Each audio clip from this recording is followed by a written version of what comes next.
February is Black History Month, and tonight we're highlighting Reuben Gant. In Positively Oklahoma, 2 News anchor Julie Chin introduces us to this champion of the community and the NFL. I've lived a dream that to most people, it really is just a dream.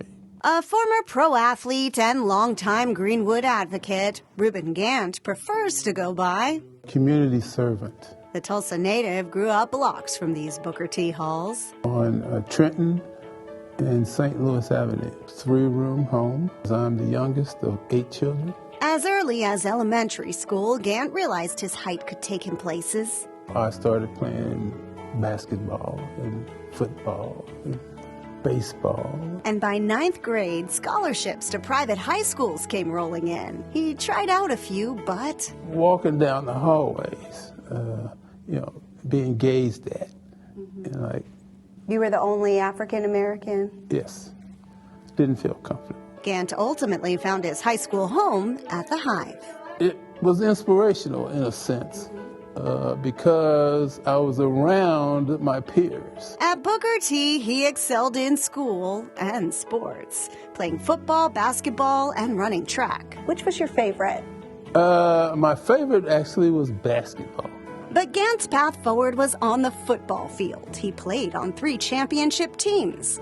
That resulted in multiple scholarship offers, and he chose OSU. I wanted to stay close to my family.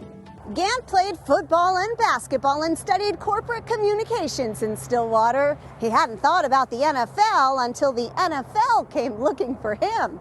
He says a scout with the Oakland Raiders started it all.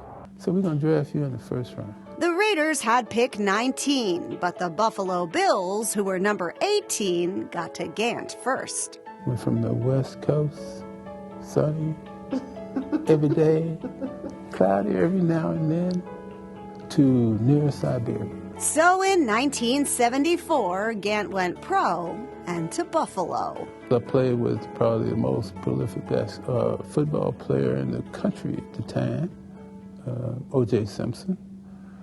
So that made it interesting because a lot of attention was on the team. And we did pretty well in the early years. We were always in the playoffs, so I enjoyed myself. The tight end retired from the NFL in 1980 and returned to Tulsa a few years later, discovering a new calling. Marilyn Harris, she's a sister of Judge Jesse Harris, was involved with the Greenwood Chamber.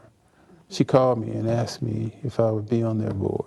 That really was my first real exposure to the story of Greenwood. He became the president of the Greenwood Chamber for 15 years and then helped create John Hope Franklin Reconciliation Park, where he serves as executive director. The groundwork that we've laid for all of these other things to occur in the district. Interest now in the history of Greenwood, the path to hope, Reconciliation Park, the memorial to E.W. Woods, the principal of Booker T. Washington. We've had our finger in all of that. I mean, we have a footprint in that. And that's something that we're proud of. But, our work isn't done. And as Gant looks to the future, he champions lessons of the past, learned on the football field and around his hometown. Be whatever you want to be. But that takes commitment, takes focus, it takes a willingness to compromise, and to extend the hand of help. Julie Chin, 2 News, Oklahoma.